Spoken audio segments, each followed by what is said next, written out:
Et salut mes petits poissons panés. Aujourd'hui on se retrouve pour une vidéo déboîtage. Sur quel jeu? Vous l'avez vu dans la description, sur le jeu Vagrant Song, un jeu très particulier, une étrange aventure à glacer le sang, un dungeon crawler assez original dont je n'avais pas forcément entendu parler plus que ça. Mais Patrick m'en a parlé plusieurs fois dans différents lives qu'on a fait, en disant qu'effectivement on ne parlait pas assez de ce jeu, et il a raison. Du coup j'ai franchi le pas, j'ai réussi à trouver une occasion à 35 balles, et je suis vraiment très content de mon achat pour ce prix-là. Le matériel est vraiment tip-top, on va voir ça ensemble dans ce déboîtage, donc c'est un jeu d'occasion que je vais vous présenter. Mais déjà, ce qu'on peut voir, c'est que la boîte sent la solidité. La boîte, elle brille. Le carton est vraiment épais, j'ai l'impression qu'il est plus épais que sur certains jeux. Ça tient vraiment, c'est vraiment gage de qualité. Il y a quelque chose à l'intérieur de la boîte ici, c'est vraiment sympathique. Donc je vous propose de regarder ensemble le contenu de ce Vagrant Song, une espèce de dungeon crawler dans lequel nous jouons des vagabonds et nous allons devoir libérer des âmes dans cette espèce de train, en fait, on serait dans un train a priori. Et on va devoir parcourir les différents wagons de ce train pour, au cours d'une aventure narrative, c'est un jeu narratif,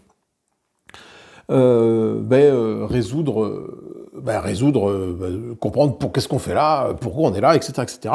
Donc, je suis pas forcément fan des jeux narratifs, mais j'ai voulu me laisser convaincre par celui-là. J'ai pas encore joué au moment où je fais cette vidéo-là. Tout ce que je peux vous dire dessus, c'est que j'ai vu quelques vidéos de gens qui en parlaient et qui disaient qu'il fallait aller plus loin que le scénario 1. Une fois que tu as fait le scénario 1, tu dis oh ouais, ok, et donc, qu'est-ce que ça apporte par rapport à d'autres dungeon crawlers? Il n'y a pas grand-chose. Mais en fait, c'est à peu près 15 heures de jeu. Mais c'est un peu de scénario 2 où tu rentres vraiment dans le vif du sujet, le scénario 1 n'étant là que pour t'apprendre des rudiments, des règles, tout simplement, et après tu pars dans l'histoire. Donc il faut arriver à passer ce scénario 1. Je ne l'ai pas encore fait au moment de la vidéo, c'est juste que ce que je vous dis des échos des différentes vidéos et des différents commentaires que j'ai pu avoir sur ce jeu. Donc moi, je me ferai un plaisir de passer. Tiens, je baille, et de faire le scénario 1 et puis d'aller plus loin, même si je me dis que le scénario 1 bon, on fait d'accord. Donc, je vous dis à tout de suite pour le déboîtage du contenu de ce jeu qui me hype vraiment, le train me hype, et vous verrez un petit peu l'aspect cartoonesque des choses, c'est vraiment sympathique. Allez, à tout de suite, après le générique. Donc, Vagrant Song, qu'est-ce que c'est? C'est un jeu coopératif pour 2 à 4 joueurs. Donc, du coup, à partir du moment où tu peux jouer en coop à 2, tu peux jouer en solo à 2, c'est pas un problème. 30 minutes par joueur, un âge de 14 ans et plus. Je pense que c'est peut-être par rapport à la thématique qui est quand même basée sur des revenants et des morts vivants. Qui sont obligés de mettre ça. C'est amené par Lucky Duck Masters, Weird Games qui a fait ça. Donc je vais pas retourner la boîte pour montrer ce qu'il y a derrière, parce que sinon tout l'intérieur risque de se boirer de nouveau.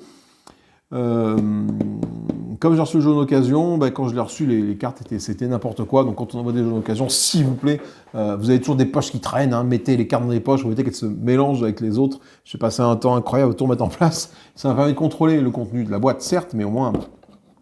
Alors, ce qu'il y a dans cette boîte-là, on commence déjà avec une notice, un livret de règles qui fait quand même la bagatelle de 40 pages.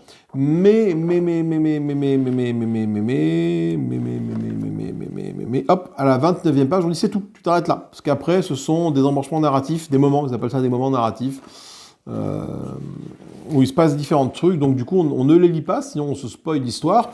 Après, je pense que tu peux les lire un petit peu au hasard, mais il y en a tellement que du coup, ça ne sera pas forcément pertinent de les lire. Donc voilà, donc les règles sont là, les règles sont quand même bien faites.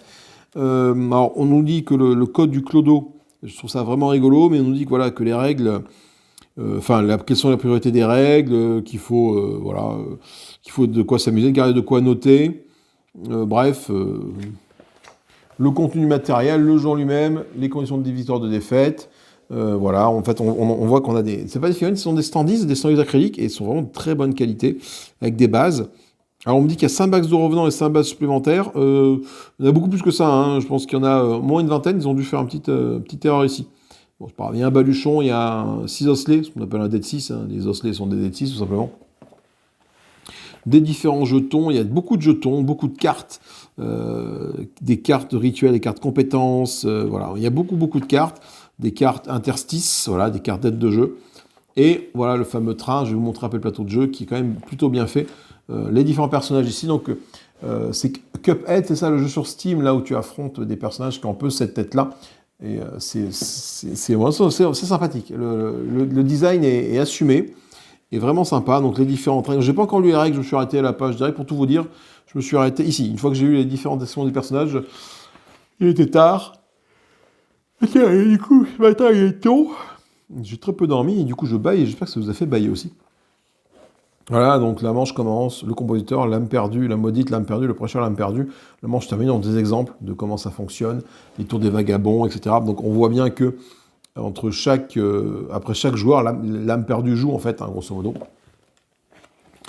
Donc différentes actions, l'action de fouille, j'ai vu passer, résoudre une action. Bon, voilà, il y a quand même pas mal de règles, hein, il y a quand même 29 pages de règles écrites, donc il va falloir quand même se les palucher. Donc on va regarder maintenant ce qu'il y a d'autre dans le plateau de jeu. On a ici le plateau. Ce qui est bien du coup, c'est un jeu qui ne va pas forcément se répandre sur la table parce que bah, tu es limité au train, donc tu es limité à cette partie-là. Alors là, encore une fois, je sais pas trop quand je vais arriver à présenter ça en termes de gameplay, quand je vais devoir filmer, ça va être un peu compliqué parce que là, du coup, on part de là. Enfin, je pense qu'on part de là. Wagon A, wagon B, wagon C. Ici, tu as un compte-manche. Là, tu as un compteur de points de vie d'humanité. Là, tu as un compteur de fracture. Ici, tu as une carte spiritisme, des cartes on ne sait pas, des cartes de rituel, des jauges de cycle. Bon, plein de termes techniques liés au jeu, voilà. Mais après, le truc n'est pas recto verso, je ne crois pas. Non, le truc est juste recto. C'est de la très bonne qualité, vraiment le dessin est vraiment, vraiment plaisant. Donc pour le besoin de la vidéo, je vais le replier juste en deux pour l'avoir comme ça. Voilà. On a Vagrant Song, c'est quoi tout ça? Voilà, donc on nous dit ce qu'on va trouver dans Vagrant Song. Des boîtes, vous trouvez dans cette boîte des cœurs limités, des bases d'actions supplémentaires au cas où on en perde, ça c'est vraiment bien. Les figurines et les bases acryliques sont aussi recouvertes d'un film protecteur de chaque côté. Enlevez-le pour faire ressortir complètement ces belles illustrations. Donc je pense que la personne qui l'avait avant moi l'a fait. On peut aller sur Board Game Geek, Instagram, Twitter, Facebook, Lucky Duck Games par rapport à ça. Une version imprimable de la plage des jalons. Alors je sais pas ce que c'est, faudrait que j'aille voir. Comme je connais pas le jeu, voilà, elle est en espèce de chat qui est ici. Bon, ça c'est vraiment bien. On a un scénario bonus qui est ici. Et on nous parle de comment intégrer le scénario bonus dans notre livre de quête. Donc je verrai après le scénario bonus pour un peu ce qu'il en est. Pour l'instant, il n'y a pas de raison de l'intégrer dedans, on verra après. Mais après, comme tout est mélangé dans la boîte, ça se trouve, ça sera forcément intégré de base. Mais bon, ça nous parle de babiole, catégorie 2, badge de shérif. Donc ça se trouve, quand je croisais ces éléments-là, bah, je saurais peut-être que c'est ce scénario-là, je ne le ferai pas. Je verrai. Je ne connais pas encore le principe du jeu, donc... On a dans la boîte ici un livre de scénario épais. Vraiment épais, le machin fait 100 pages, voilà. 100 pages, donc les scénarios font 100 pages, donc tu as, je sais pas combien de scénarios, est-ce que tu as une taille de matière ici? Ah ouais, tu as une taille de matière ici, tu vois. Voilà, tu as les scénarios qui sont ici, dans le tunnel, le tempête glacée, le champ d'os. Donc je pense que ça, ce que sont la fin maintenant ou jamais. Alors je sais pas trop comment ça se... Est-ce que c'est différentes campagnes? La campagne de base, la campagne dans le tunnel, la campagne tempête glacée. Et la tempête... Ah non, la campagne de Champ d'os. Non, je regarde ça au niveau des pages. En fait, non, ça c'est différents chapitres. À l'abri de la tempête. Et le feu follet de MacJo, c'est page 11. Donc tu vois, à l'abri de la tempête, page 1. Jeté dans la peau, page 5. Et après, tu passes à la page 31, peau de chagrin. Donc tu vas voir la page 5, un petit peu dans le tunnel. On va voir ce qui se passe. Les illustrations sont vraiment jolies. Ah non, dans le tunnel, ce sont des... dans le tunnel, page 11. Et on arrive là, dans le tunnel. Les feux follets. Ah, ok, d'accord. Donc, dans le tunnel, en fait, ce sont des transitions. D'accord, ok. Là, tu as transition ici. Peau de chagrin, page 31. Faudrait que je comprenne un peu comment marche le livre. Peau de chagrin ici, voilà. Et je trouve ça vraiment joli. Et tu m'étonnes que ça soit limité quand même à 14 ans parce que les dessins sont flippants, en fait. Hein.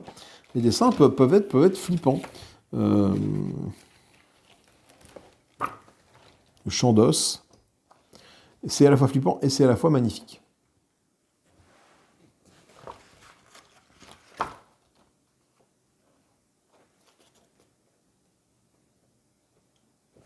Bon, on verra ça le moment venu quand on y sera. Maintenant, on va se concentrer vraiment sur le matos.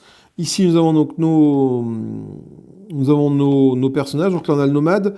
Donc là, du coup, on peut avoir des compétences sur la gauche, sur la droite, des babioles en bas.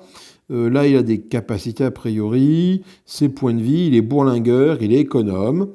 Alors, le petit plume qui est ici, je pense que ça correspond à son symbole. Et là, quand il est de dos, là, comme ça, là, quand il est égaré, il est un peu moins content a priori. Hein. Il est en mode ouh, j'ai peur.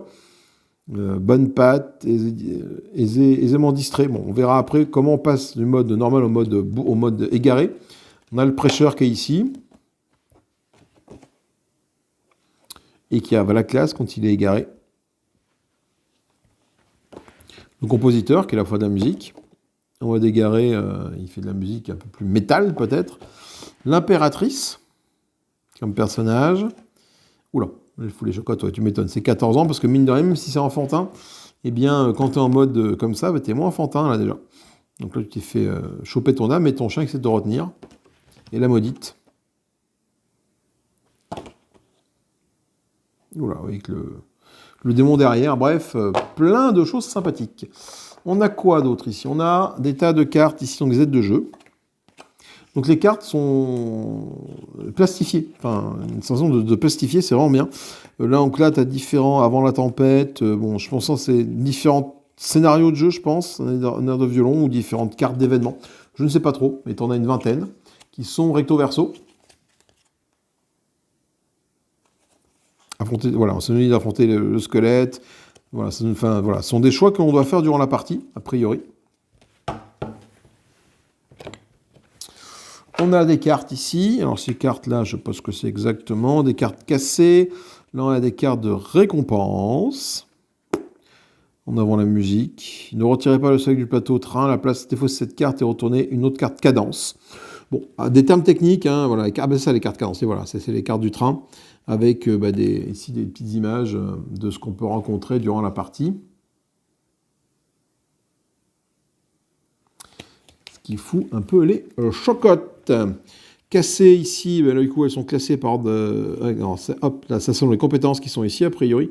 Et quand c'est cassé, le fameux badge de shérif, dont on parlait tout à l'heure, du truc... sacoche de l'écrivain. Si vous dépensez 3 piécettes sur l'action fouillée, vous pouvez garder un jeton bric-à-brac supplémentaire. Sacoche de l'écrivain. Voilà. Et quand tu la retournes, elle est cassée. Voilà. Je pense que c'est le numéro de la carte. En fait, je pense que le numéro ici n'a pas d'influence. C'est vraiment pour être sûr que tu mets toutes tes cartes. Voilà, le 1 cassé. En fait, ça correspond à la file de pêche. Augmenter de 1 la portée de vos compétences. Bon. On a quoi d'autre? On a des jetons blessés qui ont les mêmes, pareil, hein, avec des numéros, 40, 41, 16, 60. Alors là, là je ne les ai pas triés par ordre, j'ai l'impression, il faudrait peut-être que je le fasse. C'est quoi? De l'autre côté, ça a des compétences. Réchauffer, avec des flèches, je regrette rien, le vent nous portera. Ah, il y a des petits symboles de plumes, donc sûrement des compétences qui sont liées à certains personnages. Prévoyant, là il y a la tulipe, je ne sais pas si c'est un personnage particulier ou pas qu'à ça. Là il y a l'œil qu'on retrouve sur la maudite, donc c'est peut-être une compétence de la maudite. Donc il va peut-être falloir que je les trie par couleur et en tout cas par personnage, que je regarde un peu dans une mise en place, comment on fait ça. On a ici d'autres cartes encore, on a le toutou qui est là, qu'on a vu avec un des personnages, et d'autres compétences, parce qu'il y a beaucoup de cartes de compétences, donc là il y en a plein. Avec différents symboles. 100%. Placez le Wendigo à portée. Si un vagabond a 2 de portée du Wendigo sous une blessure, le revenant gagne 3 points d'humanité. Si le Wendigo est hanté, enlevez-le du plateau train. Donc on peut croiser un Wendigo. Ok. J'aime pas trop ça, les Wendigo, moi, mais bon, pourquoi pas. Ah oui, à noter aussi qu'il y a un insert au niveau dans la boîte qui est quand même une bonne idée. On trouve ici plein d'autres cartes, le spiritisme, tiens, qu'on a vu sur le plateau de jeu, des cartes refroidies, donc bon, avec des âmes qui sourient, des cartes maladies, ok, et les fameuses cartes rituelles, ok, il y a plein de cartes rituelles ici, c'est les cartes qu'on peut mettre là, a priori, cartes rituelles, je pense qu'il y aura des cartes qui sont comme ça, et dès qu'on a réussi le rituel, défausser un jeton butin sur le badge de shérif pendant 2 manches entières, Détenez un jeton butin sur le bas shérif pendant 2 manches entières, et je pense que si jamais tu arrives à accomplir ça, tu le retournes, et tu obtiens cette récompense. Voilà, les frères Walton. Donc du coup, ce sont quand même des récompenses qui sont des rituels qui sont spécifiques, je pense, aux différents scénarios, si tu ne les choisis pas au hasard. Donc ce qui me fait un peu m'interroger sur la rejouabilité du titre. Après, bon, 15 heures de jeu, d'après ce que j'ai vu sur Internet, une fois que tu l'as torché, tu vas pas y le recommencer. Voilà. Donc c'est vrai qu'une fois que tu as fait le scénario 1, du coup, à moins qu'il y ait plus d'embranchement narratif possible, eh ben, j'ai un peu peur que tu ne vas pas y le refaire, quoi. En tout cas, pas tout seul, mais pour le faire découvrir à d'autres gens. Donc ça, du coup, ben, on a vu que ça, ben, je pouvais mettre tous ces petits jetons, ces cartes là-dedans. Hop, voilà, comme ça. Comme ça. Les rituels, je peux peut-être les mettre là, les rituels. Ça passe ou pas, là? Ça passe pas, là. C'est quoi que j'avais mis là? Je sais même plus ce que j'avais mis là. Ah si, j'avais mis ça, là. J'ai mis les récompenses. Là, j'ai mis ça ici, voilà. Du coup, les blessures, est-ce que toutes les blessures passent dans une seule et même case? J'ai l'impression, oui. Ouais, ça déborde un petit peu, hein.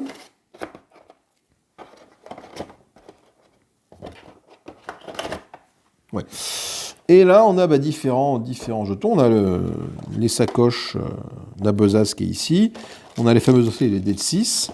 On a des trucs, on a des standees. Et là, on a les différents personnages. Là, on a ici, si je mets ça comme ça. Alors, j'essaie de ne pas le casser. Il doit y avoir un sens, sûrement. Comme ça, peut-être, voilà.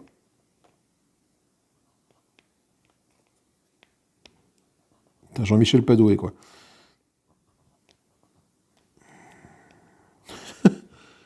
Bah,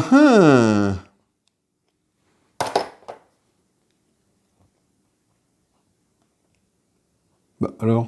Ah, faut peut-être insister un peu. Non, mais je vais les péter si j'insiste trop, moi. Ça me paraît bizarre pour le mettre dedans. Ah, ça y est. Ok. Voilà, ils sont comme ça. Et ils sont en acrylique. C'est-à-dire que c'est des standees, voilà, standees plastiques qui tiennent le coup. Là, on a le vagabond. On a ce vagabond-là, voilà. Je ne vais pas tous vous les présenter. Là, on a des petits cœurs ici pour gérer les points de vie. On a des tas de tokens. Un token avec un numéro 9, là, par exemple. Là, voilà, je ne sais pas ce que c'est. Un token avec marqué 6 prioritaires spéciales. D'accord. Et là, on a ici donc les différents personnages qui sont là.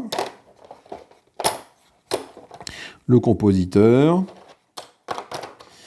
Là, c'est la maudite qui est ici, voilà. Donc il y en a plein, et on a pareil pour les amérantes que l'on va affronter. Ou tenter tout au moins de libérer. Là, il y en a une tétrachée là-dedans, regardez. Il y en a vraiment, c'est incroyable le nombre de trucs qu'il y a. Alors là, bon, je ne vais pas vous dire à quoi ça correspond, mais...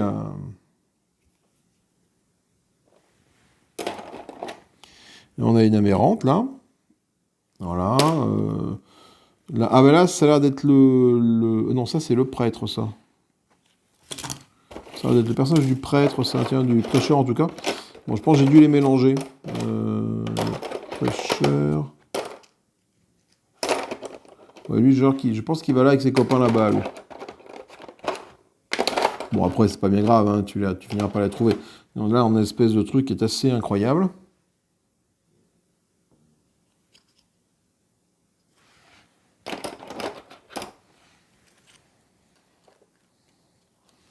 Ouais, c'est à la fois malsain et bien fait. Enfin, c'est...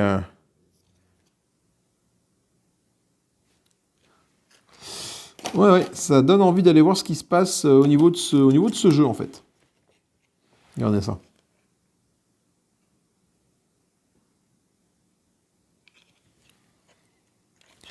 C'est assez sympathique.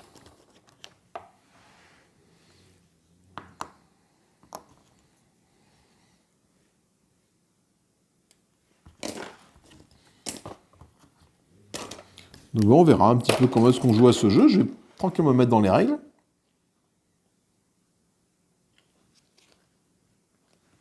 Et puis voilà, quoi. On a fait le tour, donc je vais essayer de ranger mon petit bazar un peu comme c'était. Ça devait être là-dedans. Ça, c'était là. Le baluchon, il est par là. Les cartes ici, elles étaient là, avec ces cartes-là. Oui, ça va être comme ça, voilà. Ensuite, les grosses cartes de personnages, elles étaient là. Alors celle-là, du coup, ça m'embête un peu, c'est ça que ça bouge un peu, donc je vais le mettre comme ça, voilà. Hop. Voilà, on a, est-ce que j'en ai pas oublié une ici? Si, j'en ai oublié une ici. La carte du toutou, que je vais laisser ici parce qu'elle va être avec le toutou. Ensuite, on l'air d'aller là-dedans les différentes règles, les différents livrets. Donc, livret de scénario, le petit mot, le livret bonus pour les scénarios, le livre de règles, le plateau de jeu par-dessus. Ça, c'est vraiment bien parce que tout rentre dedans, en fait. On a enfin une boîte dans laquelle tout passe dedans à la perfection, et c'est vraiment sympathique. Voilà, bah écoutez, c'était cette ouverture, en tout cas cet unboxing d'occasion de Vagrant Song. Un jeu qui m'intrigue, un jeu intriguant, un jeu que, après Dungeon Crawler, où t'arpentes le train, donc un train crawler. On va voir ce qu'il en est en termes de gameplay, on va essayer d'avancer dans la campagne. Alors je ne suis pas sûr de vous montrer sur la chaîne toutes les missions de la campagne, mais je vais avancer dans mon coin tranquillement, et puis de temps en temps, je vous ferai une petite vidéo dessus, pour vous montrer où on en est dans le scénario. Enfin, alors, du coup, peut-être faire le scénario 1 en vidéo, histoire que tout le monde voit bien un petit peu comment ça se joue. Et puis après, moi, j'en ferai le 2, 3, 4 à la maison, et puis le 5 peut-être sera fait en vidéo. Enfin, je vais voir en fonction de mon envie, de comment j'avance, tout simplement, par rapport à ce jeu. Voilà. Moi, je vous fais des gros poutous, des gros bisous, amusez-vous bien, pensez à partager, liker, commenter la vidéo, ça fait toujours plaisir. Petit pouce en l'air également, voilà, tout ça. La souscription, le super merci si vous voulez soutenir la chaîne, si le contenu vous plaît, uniquement si le contenu vous plaît, bien évidemment. Moi, je vous fais des gros bisous, amusez-vous bien, bonne fin de ce que vous voulez à partir de quand vous regardez la vidéo. À plus tard tout le monde, des bisous, salut, bye bye.